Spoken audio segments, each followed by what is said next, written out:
साथियों, आप देख रहे हैं BMTV यूट्यूब चैनल। मैं सतवंत सिंह राणा। सभी साथियों को फूले सो अम्बेडकर प्यार, जय भीम, जय जोहार, जय संविधान। साथियों, अभी आपको वीडियो दिखाएंगे, पूरा वीडियो देखकर जरूर जाएं। यह वीडियो है चलो गांव की ओर, रातों में SC/ST OBC बहुजन समाज को ब्राह्मणवादी व्यवस्था के विरोध में जागृत करने के लिए। तो साथियों, वीडियो है, वीडियो आप पूरा जरूर देखें। साथियों, इस वीडियो की लिंक अपने व्हाट्सएप ग्रुप पर शेयर जरूर करें, जिससे सारे बहुजन समाज के लोगों तक वीडियो की जो रीच है जरूर जाए, जरूर हमारे बहुजन समाज के लोग देखें और इसी तरह से मोटिवेट हों कि बहुजन समाज को गांव-गांव स्तर पर ब्राह्मणवादी RSS के विरोध में कैसे, समाज को ब्राह्मणवादी धार्मिक व्यवस्था के विरोध में कैसे उनका ओपिनियन निर्माण किया जाए, कैसे ब्राह्मणवाद से बहुजन समाज को निकाला जाए, कैसे धार्मिक गुलामी से बहुजन समाज को आज़ाद किया जाए, कैसे अछूतों को, जो सबसे ज़्यादा जो आज अछूतों के अंदर धार्मिक जो ब्राह्मणवादी गुलामी है उसको कैसे ख़त्म किया जाए। इसके लिए साथियों हम लोग गांव-गांव स्तर पर कार्यक्रम लगाते हैं और समाज को जागृत करने का काम करते हैं। BMTV मतलब हम यूट्यूब चैनल तक सीमित नहीं रहना चाहते। हमारा उद्देश्य BMTV यूट्यूब चैनल या यूट्यूब चलाना नहीं, हमारा चैनल है कि बहुजन समाज की जो गुलामी है ब्राह्मणवादी व्यवस्था से, उसको कैसे आज़ादी दिलाई जाए। संविधान होने के बावजूद भी आज भी ब्राह्मणवादी व्यवस्था जीवित है। आज भी संघ परिवार लगातार गांव-गांव स्तर पर बहुजन समाज को धार्मिक गुलामी के आधार पर गुलाम बनाने का जो कार्यक्रम हो रहा है, जो हजारों शाखाएं फैला रखी हैं, उनको कैसे खत्म किया जाए और कैसे बहुजन समाज को धार्मिक, आर्थिक, राजनीतिक आज़ादी दिलाई जाए, संवैधानिक आज़ादी हासिल कराई जाए, इसके बारे में साथियों ये वीडियो है। और हमारे वीडियो की लिंक अपने व्हाट्सएप ग्रुप पर जरूर शेयर करें। देखते रहे BMTV यूट्यूब चैनल और इस वीडियो में आज तक इतना ही। वीडियो पूरा देखकर जरूर सभी साथियों को मेरा जय भीम और जय संविधान। साथियों, हम लोगों ने एक कार्यक्रम बनाया है कि चलो गांव की ओर, वहीं पे खाते हैं, वहीं पे रहते हैं, वहीं पर समाज को समझाने का काम करते हैं। हम लोगों का यहाँ आने का एक मकसद क्या है? मास्टर साहब है, हम भी वकालत करते हैं, हमारे पास भी खाने पीने का संसाधन है, कोई कमी नहीं है, लेकिन हम लोग रात रात में समाज में अपनी लाइफ को रिस्क में डालकर, अपनी सिक्योरिटी को खतरे में डालकर क्यों मतलब समाज के बीच में है। थोड़ा आप लोग शांत हो जाओ बच्चे को, क्योंकि हम लोगों को मालूम है कि जिस व्यवस्था को डॉक्टर बाबा साहब अम्बेडकर हमारे महापुरुष यहाँ पर खींच के लाए थे, हम लोगों को आजादी दिलाई थी, आज वो सारी व्यवस्था हमारी संकट में और हम लोग आज पुनः गुलामी की तरफ हम लोगों को ले जाया जा रहा है। नहीं तो हम लोग स्लोगन लगाएंगे, बाबा तेरा मिशन अधूरा, हम सब करेंगे मिलकर पूरा। हम लोग स्लोगन लगाते रहेंगे, वो धीरे धीरे हमारे संवैधानिक अधिकारों को खत्म कर दिए जाएंगे। और डॉक्टर बाबा साहब अम्बेडकर ने तो बहुत कुछ हमारे लोगों के लिए कहा कि शिक्षा श्रेणी का दूध है वो पिएगा दहाड़ेगा, लेकिन हमारा समाज का लोग आज गांव देहात का तो चलो 64 रुपए का पीकर मतलब दहाड़ता है रात में, है ना। किसी को निजी तौर पर मेरी बात बुरी ना लगे, ये चीज कह रहा हूं।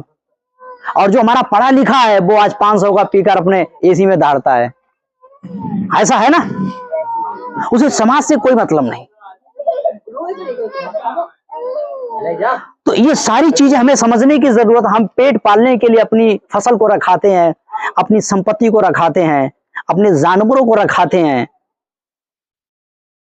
तो हमें अपने संवैधानिक अधिकारों को तो बचाने के लिए काम करना चाहिए ना।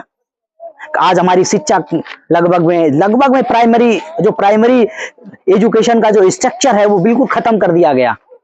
प्राइमरी के कक्षा 8 के बच्चा अपने माँ बाप का नाम नहीं लिख पाता है। अरे माँ बाप छोड़ो, अपना नाम सही ढंग से नहीं लिख पाता है ना स्थिति। और जिसको डॉक्टर बाबा साहब अम्बेडकर कहते कि शिक्षा शरीर का दूध है वो पिएगा दहाड़ेगा, आज तो वो जर्सी गाय का दूध बना दिया गया। और जर्सी गाय का दूध जब बछड़ा पीता तो उसका क्या काम है मालूम है? खेत में चलाया जाता। वो हल किसके लिए? हमारे लोग पहले हल चलाते थे ना, नाद के उसको। तो ये शिक्षा का जो एक इम्पैक्ट होना चाहिए था समाज में, एक कहा जाए कि उसकी एक स्पिरिट होनी चाहिए थी समाज में, वो स्पिरिट लगभग में खत्म कर दी जा रही है। ये शिक्षा हमारे लिए सबसे इंपॉर्टेंट पहला स्तंभ है। अगर शिक्षित व्यक्ति है तो वो ना पेट पालने का कहीं ना कहीं साधन जरूर निकालेगा। संघर्ष करेगा, उसको सही और गलत क्या इसके बारे में जानकारी होगी। अगर डॉक्टर बाबा साहब अम्बेडकर के पास में फॉरेन एजुकेशन ना होती, विदेश की एजुकेशन ना होती, तो आज जो ब्राह्मणवादी व्यवस्था का जो डॉक्टर बाबा साहब अम्बेडकर ने पोस्टमार्टम किया है, हमारे सामने सारी रिपोर्टें हैं पोस्टमार्टम की। आप जानते हो पोस्टमार्टम किसे कहते हैं? जब कोई आदमी ठंडा हो जाता है, गांव वाले कहते ठंडा हो गया, कोई कहता राम राम सत्य हो गया, कहते हो ना, उसकी फिर एक डॉक्टर द्वारा उसकी डेड बॉडी की पोस्टमार्टम किया जाता कि इसकी मृत्यु कैसे हुई। तो डॉक्टर बाबा साहब अम्बेडकर ने संविधान के माध्यम से, साहित्य के माध्यम से उनकी व्यवस्था का पोस्टमार्टम किया है, और हमारे युवाओं को उसको पढ़ने की जरूरत है। अगर आप अपने जीवन का, अपने 24 घंटे में 1 घंटा भी अगर समाज के लिए चिंतन करते हो, सोचते हो कि समाज की जो आज दुर्दशा है, जो लोकतंत्र और संविधान खत्म किया जा रहा, जो आरएसएस बीजेपी के लोग आए दिन संविधान लोकतंत्र को खत्म करने की बात कर रहे हैं, संविधान को जलाने की बात कर रहे हैं, तो इसके हमारे युवा देश के अंदर एक बहुत बड़ा हम लोग परिवर्तन कर सकते हैं। अन्याय अत्याचार को हम लोग उसको रोक सकते हैं, क्योंकि हम लोगों को आज भी उन्होंने भेड़ बकरियों की तरह मान रखा है। क्योंकि हम लोग, हमारे लोग कहते हैं कि हम हिंदू हैं, हम लोगों के ऊपर जो एक हिंदू का जाल बिछा रखा हुआ है। हम हिंदू नहीं है, हम कौन है? हम अछूत लोग हैं, हम लोग अस्पृश्य लोग हैं, हम लोग अनटचेबल, हम लोगों को बना के रखा गया। संविधान के माध्यम से हमें मान सम्मान और बहुत सारे संवैधानिक अधिकार जो मिले हुए हैं, उसकी वजह से हम लोग छाती और सीना चौड़ा करके चलते हैं। हमें नौकरी है, हम लोग कहना पढ़ने का अधिकार है, संपत्ति किसकी वजह से है? घंटा बजाने से नहीं मिला हमें, कांवड़ यात्रा में जाने से नहीं मिला हमें, 33 करोड़ की परिक्रमा कराने से हमें नहीं मिला। किसकी वजह से मिला? संविधान की वजह से मिला। जब हमारे साथ छुआछूत होती थी तो कहां थे मुरली वाले? अपनी लुगाई भाग गई, श्रीलंका लेने चले गए, कहां थे? आप लोग समझ गए होंगे किनको हम इंडिकेट कर रहे हैं। कहां थे जब हमारे लोगों को पढ़ने से वंचित कर दिया गया? महिलाओं के सारे संवैधानिक अधिकार, सारे प्राकृतिक अधिकार छीन लिए, तब कहां थे ये? कहां थी दुर्गा? तब हमारे लोगों के ऊपर दुर्गा देवी नहीं आती है। कोई भी आपने देखा टाटा अंबानी की किसी महिला के ऊपर कभी कोई देवी आई कभी? कोई देखी? जब बच्चियों के साथ बलात्कार होता है तब देवी नहीं आती है। आती है देवी? तब देवी नहीं दिखाई देता है। जब अन्याय अत्याचार होता महिलाओं के साथ तब देवी नहीं आती है। त्रिशूल लेके, फरसा लेके कब आती हैं? तो ये सारी चीजें हम लोगों को समझने की जरूरत है। जो धार्मिक तंत्र ब्राह्मणवादियों ने बनाया हुआ है, जिस धर्म के भ्रमजाल में हम लोग फंसे हुए हैं, हम लोग भव सागर के चक्कर में पड़े हुए हैं, हम लोग स्वर्ग के चक्कर में पड़े हुए हैं। आए दिन बहुत सारी खबरें आती कि हमारे लोगों को शमशान घाट में डेड बॉडी जलाने नहीं दी जाती है। आज भी स्थिति है। मूछ रखने पर पिटाई कर दी जाती है, अच्छे कपड़े पहनने पर पिटाई कर दी जाती है, पानी पीने पर पिटाई कर दी जाती है। घोड़ी, गांव में अगर कोई घोड़ी से अपनी बारात ले जाना चाहता तो उसको घोड़ी नहीं चढ़ने दिया जाता है। जिस धर्म ने हमें अछूत और नीच माना है वो हमारा धर्म कैसे हो सकता है? सोचो, जिस धर्म ने हमें अछूत बना दिया, और हमारी माताएं बहनें तो बहुत महान है, उनको रात को सपना आता है फलाने वाली देवी की जात करना है, आता है। फिर वो दूसरे बहन से कहेंगे अरे बहन ऐसी सी बात है, वहां जाना है, वो भी ज्ञान दे देती, हाँ जाओ, क्योंकि उसे मालूम ही नहीं ये चक्कर का जो मतलब कि जो धार्मिक भ्रमजाल है कहां से आ रहा है। लेकिन हमारी कभी माता बहनों के सपने नहीं आया कि तुम्हारा बच्चा कन्नौज में पढ़े, जाके अमेरिका में पढ़े, दिल्ली में पढ़े, कानपुर यूनिवर्सिटी में पढ़े? कभी आया सपना? कभी सपना देखा माता जी है? चलो बुलावा आया है, भोले जी ने पहाड़ों पर बुलाया है, तो कभी भोले जी ने यह कहा कि आ जाओ कानपुर यूनिवर्सिटी में तुम्हारी एडमिशन करवा दें? कभी आया है? अच्छा बताओ, सोचो, अपने दिमाग पर थोड़ा प्रेशर डालो। मैं एक सोचने की तार्किक बात कर रहा हूं, आप सब लोग समझदार लोग हैं, बहुत सिंपल आपको समझाने की बात कर रहा हूं, नहीं तो बहुत हमारे लोगों को सपने आते हैं, नारा लगाएंगे चलो बुलावा आया है, भोले जी ने पहाड़ों पर बुलाया, हमारे लोग कावड़ लिए जा रहे हैं। ब्राह्मणवादियों के बच्चे यूनिवर्सिटी के अंदर पढ़ रहे हैं, विदेशों में पढ़ रहे हैं, वो डॉक्टर इंजीनियर बन रहे हैं, अच्छी एजुकेशन ले रहे हैं, और जितने धार्मिक सेंटर जो बने हैं वो सारे के सारे ब्राह्मणवादियों के कब्जे में हैं। वो अपने यहाँ से हम लोग पैसा देते हैं, वो अपने बच्चों को विदेश में पढ़ाते हैं, फिर वो विदेश में पढ़कर आता है, फिर वो तुम्हारे बच्चों को गुलाम बनाता है। क्या करता है? गुलाम बनाता है। और भोले भी कितना माने, चलो बुलावा आया, पहाड़ों पर बुलाया। अरे नशेड़ी गंजड़ी पहाड़ों पर तो बुलाएंगे ना, एकांत में चिलम भरो, पियो, वहां पे बैठ के क्या करोगे?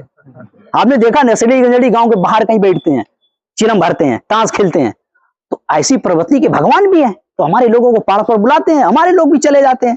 कावड़ लिए जा रहे हैं, बड़ा बुलावा आया, लेकिन कभी भी इन देवी देवताओं ने हमारे लोगों को यूनिवर्सिटी के अंदर नहीं बुलाया, विद्यालय के अंदर नहीं बुलाया, कभी रिसर्च सेंटर में नहीं बुलाया, कभी नौकरी के लिए नहीं बुलाया, लेकिन पहाड़ों पर गांजा फूकने के लिए बुलाया जाता है। तो ये समझो, थोड़ा अपने दिमाग में डालो, जो हम धार्मिक परंपराओं को ढोने का काम कर, हर साल आपको हर महीने कोई ना कोई इन्होंने ड्रामा पाल दिया है।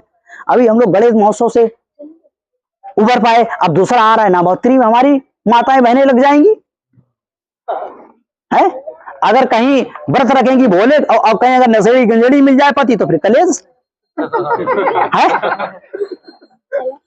अगर कहीं श्री कृष्ण जैसा पति मिल जाए 16,000 के चक्कर में तो कलेश है। पूजा करने लगे है ना। देखो राम के बारे में पढ़ लो, थोड़ा उठाओ इतिहास। राम के बारे में इतनी बेहुदा बातें हैं, अगर आपको सरदी बता दिया जाए तो बवाल हो जाए। राम के बारे में वो कोई भगवान नहीं है, वो एक गुंडा टाइप का है। आपको लगता है भगवान है, गुंडा है वो रामचरितमानस के अंदर। राम अपनी लुगाई के चक्र में लंका चलेगा तो हम क्यों पूज रहे उनको? हमारा क्या दिया बताओ? हम अछूत बना के, हमारे साथ अन्याय किया गया, हमारे साथ भेदभाव किया गया, जानवर से बेबत्तर जीने के लिए मजबूर किया गया। आज भी धोबी धानु नटकोरी पासी भंगी के नाम पर हमें दुत्कारा जाता है। राम ने क्या किया मेरे लिए? अपनी लुगाई के लिए लंका चले गए, अपनी लुगाई को जीत के लिए आए, और वो भी गर्भवती महिला को जंगल में छोड़ दिया। आज कोई छोड़ के देखे? तुरंत उसको कोर्ट में जाकर FIR होती है ना। क्या किया बताओ राम ने? एक ही काम बता दो हमें। अभी आएगी दिवाली, हमारे लोग दशहरा मनाएंगे, करवा चौथ भी मनाएंगे, उसके साथ साथ चंद्रमा पे तो नासा चंद्रयान 3 पहुंचा दिया। वहां पे रिसर्च कर रहा है, और वो कह रहा कि वहां किसी भी पति की और महिलाओं की वहां पे चेहरा नहीं मिल रहा है। ये करवा का पानी हुआ खट्टा हो गया, बताओ। और वहां वो चंद्रयान 3 बता रहा है कि वह जितना महिलाएं करवा चौथ में पानी डालती है ना, वो आप बताओ गड्ढों में भरा हुआ है। बताओ, हमारी महिलाएं बहुत महान है। बता रहे तो चंद्रमा को देखने से पति की उम्र लिम बता रहे उसका रिचार्ज बढ़ जाता है। सर हमें समझ नहीं आता क्या बताओ। अच्छा रिचार्ज बढ़ेगा क्या चंद्रमा को देखने से? तो पति से चंद्रमा से क्या मतलब है? वो तो ग्रह है, और उसको जब उसको सूर्य का प्रकाश लगता तो चमकता। ये खगोलिक सिस्टम है, ये चलता है प्राकृतिक का। लेकिन हमारी महिलाओं को अरे गोबर पूज देती दिवाली के बाद में, नहीं क्या होता है? गोवर्धन पूजा। ये ब्राह्मणवादियों का थर्मामीटर है तुम्हारे दिमाग को नापने का कि तुम अभी कितने बड़े गुलाम हो धार्मिक। ये थर्मामीटर है, ये गुलामी का थर्मामीटर है, इसे नापा जाता है। बताओ अच्छा गोबर में कोई भगवान? अरे भगवान को रहना बढ़िया, नोएडा में जाओ, बड़े बड़े टावर बने, वहां रहो यार, AC लगा के रहो। अरे गोबर में घुस गए यार, तुम अजीब मामला है यार। चलो गोबर में घुस गए तुम यार।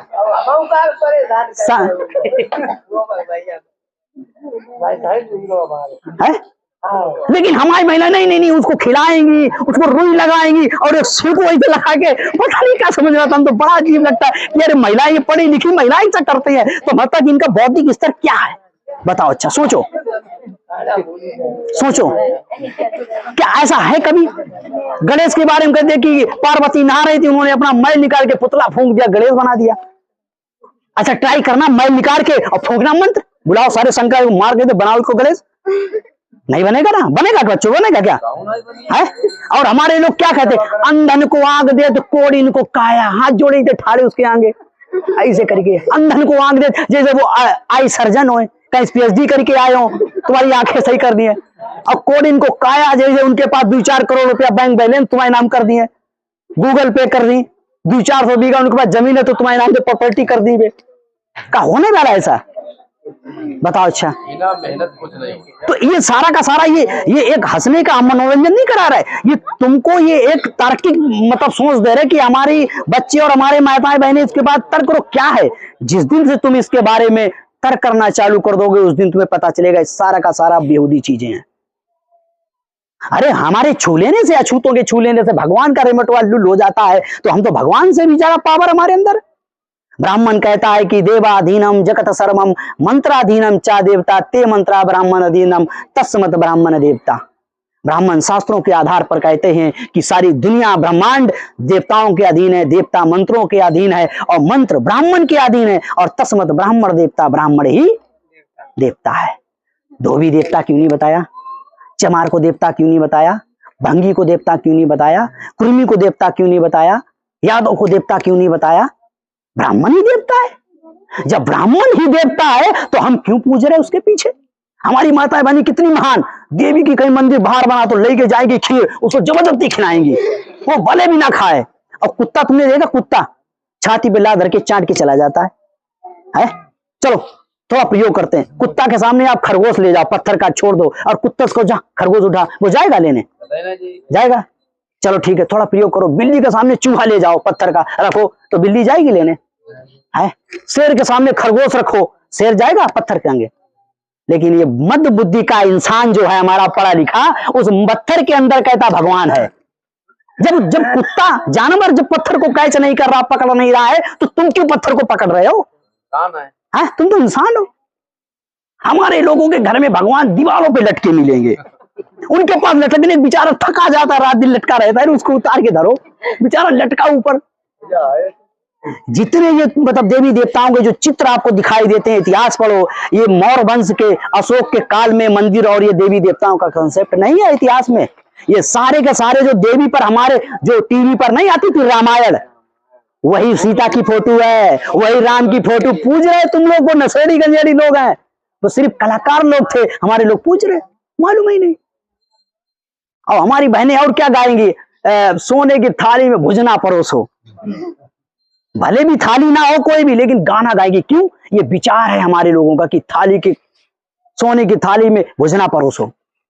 तो ये कहीं ना कहीं हमारे ये विचार जो हमारे दिमाग में जो गंदगी के भर दिए गए हैं, इनको हमें निकालने की जरूरत है। अभी आ रही है दीपावली, हमारे लोग पटक्के छुटाएंगे। अरे राम की लुगाई का मामला या रावण की मामला, हमारा इसका हम क्यों पटक्का छुटाएं यार? हम क्यों अपनी धन संपत्ति को बर्बाद करें, आग लगाएं?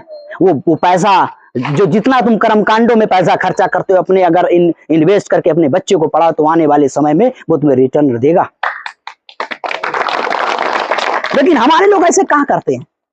चलो थोड़ा नहीं दिवाली वाले जान ले, किसकी पूजा होती है जरा? राम की पूजा होती है कि लक्ष्मी की होती है? जरा बताना माता जी, किनकी होती पूजा?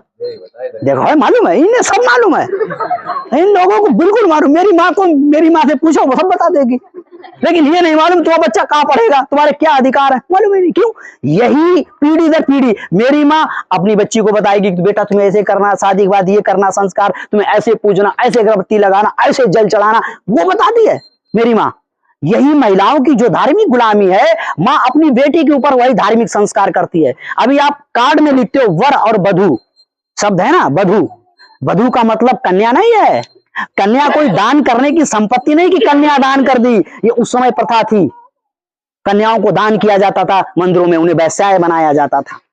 और वधू का मतलब है नाजायज औरत, खरीद के मार्केट में। रामराज के समय वधुओं को खरीदा जाता था मार्केट में, ऋषि मुनि लोग खरीद के ले जाते थे। उसको तुम रामराज कहते हो? ऐसी दरिद्रता थी उस रामराज में। शूद्रों को बोलने का अधिकार नहीं था, महिलाओं को पढ़ने का अधिकार नहीं था। ढोल गवार शुद्ध पशुनारी सकल ताड़ना के अधिकारी। इस चौपाई पर बहुत बवाल चल रहा है अभी भी। स्त्री और शूद्र पिटनी हो गए। शूद्र कौन? पिछड़े समाज के लोग। अछूतों की बात ही छोड़ दो, हम तो अछूत लोग हैं। अधम जाति में विद्या पावे, यही था यही दूध पियावे। जिस धर्म को तुम मार रहे हो वो धर्म कहता है नीच जात को शिक्षा देने का मतलब है सर्व को दूध पिलाना। मैं नहीं कह रहा हूं, लिखा हुआ है। और हम लोग क्या करेंगे दीपावली को? लक्ष्मी की पूजा करेंगे। लक्ष्मी की सवारी जरा क्या, जरा बताना आप लोग। उल्लू है। उल्लू को क्या दिन में दिखाई देता है? नहीं दिखाई देता है। कब दिखाई देता है? रात में। तुम तो सुतलियां जलाए हो, पटक्का दाएं दाएं छुटाए हो, दिमाग मारे हो। और भैया देवी जी आई नहीं की पे, उल्लू बैठे हुए कि चलो जब फलाने घरे चल रहे, और तुम तो सुतलिया बोको। उल्लू कहेगा नहीं देवी जी मत जाओ, ये सुतलिया जाए, पटक्का छुटाए, ये होशियार आदमी है। अब वो अंधेरे में घुस जाएगा कि झाड़ी आदमी लेके देवी जी को, तो तुम्हारा कहां भला होगा जरा बताओ। अच्छा है यार, इन देवी देवताओं के इतने बैकवर्ड इनके भगवान है कि कोई गधा पे बैठा, कोई उल्लू पे पकड़ लिया, कोई भैरव कुत्ता पे बैठ गए, कोई मुंह से पैदा हो रहा, कोई स्वर का अवतार हो गया, कोई शेर पे। अच्छा तुम बताओ, ये लोग कहते हैं कि नवरात्रि के समय मीट नहीं खाना चाहिए। चलो अच्छी बात, नहीं खाना चाहिए। शेर क्या खाता है जरा बताओ? मांस खाता है कि धनिया मिर्चा टमाटर खाता है? तल के क्या खाता है बताओ? मांस खाता है। जो हिंसा करने वाला शेर पर हमारी देवी जी बैठी हैं, तो कैसे शाकाहारी हो सकता है? बताओ, इनकी जानवरों देखो, जानवरों में ये लोग बैठ गए यार, बुलेट बना लेते, साइकिल बना लेते, अरे मोटरसाइकिल में बिठाओ यार, जहाज बना लेते, रॉकेट बना लेते, सारा मेट्रो बना लेते, बुलेट ट्रेन बना लेते, कुछ भी नहीं तुमने बना पाया है? तो तुम जो बन गए। और इनके हथियार देखो, गरसा बरसा, धनुष, तलवार, खुरपा। वो उधर वाला एक 47 ले, तुम खुरपिया लाए, तो कौन मरेगा पहले जरा बताओ, कौन मरेगा जरा बताओ? खुरपिया वाला मरेगा, दराती वाला है जो तलवार लिए। अब वो उधर मारेगा टाइम 145, डरे रहोगे तुम्हारी खुरपिया, कोई काम ही की नहीं। तो ये बैकवर्ड लोग हैं, इन भगवानों को भी आजाद कराने की जरूरत है कि ये लोग छोड़ो ये सब, अब नए जमाने के भगवान पैदा करो। हम लोगों को नए नए कपड़े की जरूरत पड़ती है, नए नए फैशन की जरूरत पड़ती है, नए नए भोजन खाने की जरूरत पड़ती है, तो भगवानों को भी तो नए नए की जरूरत है ना, है? तो इनको भी हमें आजाद कराना, ये भी लोग गुलाम है इनकी व्यवस्था के। और इन लोगों ने हमारे लोगों के बीच में इतना कचरा पैदा कर दिया, धर्म जो धार्मिक कचरा, जिसके हम धार्मिक जाल में उलझे हुए हैं। जिनके अंदर धार्मिक जागृति होती है, जिनके अंदर धार्मिक गुलामी होती है, जिनके अंदर धर्म के प्रति, भगवान के, ईश्वर के प्रति श्रद्धा होती है, उसकी बगावत करने की चिंगारी खत्म हो जाती, ध्यान रखना। क्योंकि जब तुम धर्म की शरण में जाओगे, आज बड़े बड़े कथावाचक हैं, आपको मालूम है अनिरुद्धाचार्य, मालूम है ना बागेश्वर महाराज के बारे में? 1 करोड़ रुपया लेता है, 29-28 साल की उम्र का है, ब्राह्मण है, इतना बड़ा उसने बिजनेस धर्म के नाम पर इकट्ठा कर दिया, और वो ऐलानिया कहता कि भारत को हिंदू राष्ट्र बनाएंगे। इसके मतलब संविधान खत्म करने की उनकी चाल है बाबा बवालियों की। हम उन बाबा बवालियों को क्या कहते हैं? ऐसे कहते हैं, बाबा जी आ गए, वो तुम्हारे साधिकार खत्म कर रहा है, तुम्हारे संविधान बदलने की बात कर रहा है, और तुम उनको ताकत दे रहे हो। और सबसे ज्यादा इनकी धार्मिक दुकानें कौन चलाते हैं? हमारे SC ST OBC के लोग। क्यों चलाते हैं? हमारे लोग समझदार नहीं, हमारे लोग अपने बारे में नहीं जानते। अरे तुम अपने बाप का प्रोडक्ट बेचो ना, क्यों हम दूसरों को प्रोडक्ट बेचे? ये हिंदू धर्म नहीं, ये ब्राह्मण धर्म है। क्योंकि सारे धर्म शास्त्रों के जो निर्माता हैं वो कौन है? ब्राह्मण लोग हैं। रीति भिति सिति, वेद पुराण उपनिषद, जितने इन्होंने धर्म शास्त्र लिखे हैं, इनके सारे निर्माता ब्राह्मण है। कोई भी धोबी दानव नटकोरी पासी, अरे जीटी छोड़ो, एक महिला भी है, किसी भी महिला ने धर्म शास्त्र नहीं लिखा, और सारे धर्म शास्त्र महिला विरोधी हैं। कि महिलाओं को मालूम ही नहीं है, महिलाओं को पूजा करने और व्रत रखने से अलावा कुछ समझ नहीं मिलता है, समझ नहीं पाती। और इतनी बाबाओं की जितनी दुकानें चलती ना, उसमें महिलाएं चलाती हैं, और महिलाएं सबसे आगे बैठती हैं। कृपा होगी हमारे ऊपर, आगे बैठती ना कर्मकांड में। ये सारी बेहूदी बातें छोड़ो, ये संसार में जन्म और मृत्यु सत्य है। मरने के बाद में इंसान कहां जाता है, ना कोई आज तक बता पाया। ना स्वर्ग से कोई जिंदा आ सकता है, ना मरा हुआ जाता है, लेकिन जिंदा होकर कोई आया क्या कि बताया कि हमें स्वर्ग में प्लेट मिला, AC लगी है, बढ़िया TV लगी, हम लोग देख रहे हैं, आ जाओ तुम भी भैया स्वर्ग में। ऐसा तो कहीं बताया क्या स्वर्ग में? नहीं बताया।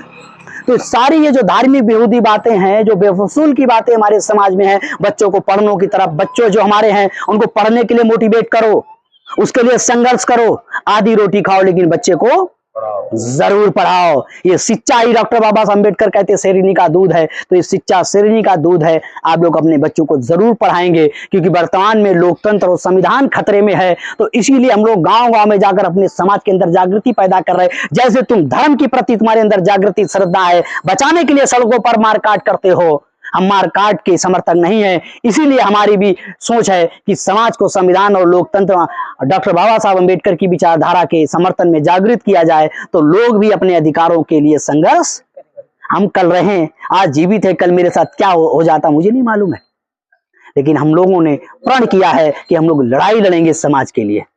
हमारे पास जो कुछ सार्वजनिक है, हम लोग समाज के लिए लड़ेंगे।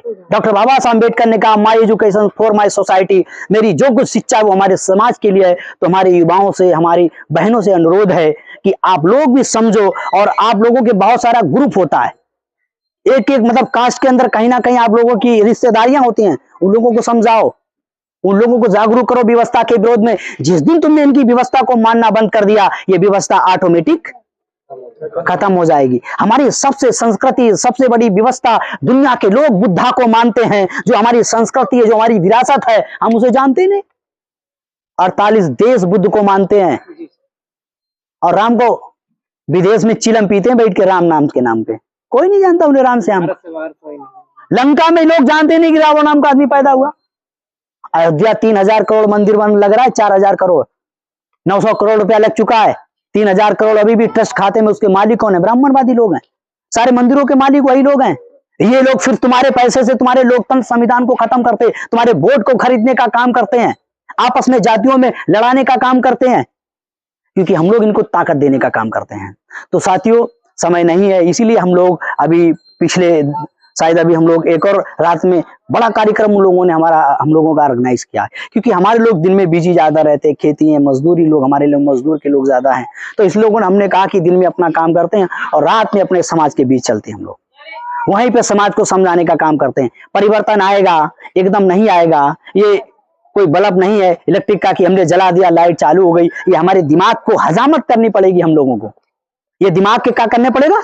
हजामत। जो सॉफ्टवेयर पड़ा हुआ है ब्राह्मणवाद हजारों सालों का, उस प्रोग्राम को हमें डीएक्टिवेट करना पड़ेगा। फिर अपना प्रोग्राम उसके दिमाग में डालना पड़ेगा, तब जाके उसे पता चलेगा कि बाबा साहब अम्बेडकर लोकतंत्र संविधान हमारे लिए क्या है। तो ये सारी बातें हमें समझने की जरूरत है। डॉक्टर बाबा साहब अम्बेडकर की विरासत खतरे में, संविधान खतरे में, तुम्हारी शिक्षा खत्म करती, रिजर्वेशन खत्म कर दिया, सारी संवैधानिक संस्थाओं पर आज ब्राह्मणवादियों का कब्जा है। भारत की जो न्यायपालिका जो संविधान की रक्षा करने के लिए बनाई गई, उसमें सारा का सारा ब्राह्मणवादी लोग बैठे हुए हैं। तो ये सारा का सारा लोकतंत्र भी ब्राह्मणों के कब्जे में, धार्मिक व्यवस्था भी कब्जे में, मीडिया भी उनके कब्जे में, पेपर भी उनके कब्जे में, सारा तंत्र उन लोगों ने कब्जा कर रखा है। सिर्फ हमारे पास में लोकल मीडिया है, कुछ सोशल मीडिया के माध्यम से समाज को जागृत करते हैं। तो इसके लिए आपको काम करना पड़ेगा। संविधान लोकतंत्र बचाने के लिए आप लोग सहमत हो, और हमेशा आप लोग लिखना चालू कर दो, हम हिंदू नहीं है, हम कौन है? हम बौद्धिस्ट हैं, हम मूल निवासी हैं, हम बहुजन हैं, हम हिंदू। इनके एक भी तीज त्योहार, आप 2 साल एक भी तीज त्योहार मत मानो, देखते हैं क्या होता है।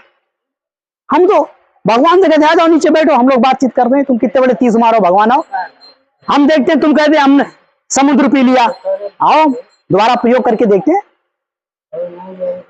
तो ये सारा का सारा जो उन्होंने धार्मिक भ्रमजाल पैदा किया हमारे बीच में, ये भ्रमजाल है। भक्ति, रविदास कहते हैं कि भक्ति भ्रम है सो जाने, भक्ति एक बीमारी है। तो हम लोग इस बीमारी में ग्रसित हैं। इस बीमारी से हमें आजादी पाना, आजादी हासिल करना है। हमें डॉक्टर बाबा साहब अम्बेडकर, बुद्ध, कबीर और रविदास, इनको हम लोगों को पढ़ने की जरूरत है। यही हमारी विरासत है, यही हमारा मान सम्मान स्वाभिमान है। तो साथियों, हम लोग जाति व्यवस्था और छुआछूत जैसी जो बीमारी हमारे पीछे वायरस लगाया गया है, इसके लिए हमें संघर्ष करना है और हमें आपस में भाईचारा पैदा करके रहना है। हमारी आपसी लड़ाई हो सकती है, लेकिन हमारी ये लोकतंत्र और संविधान बचाने की ये सभी की जिम्मेदारी है। तो सभी को साथ देना पड़ेगा।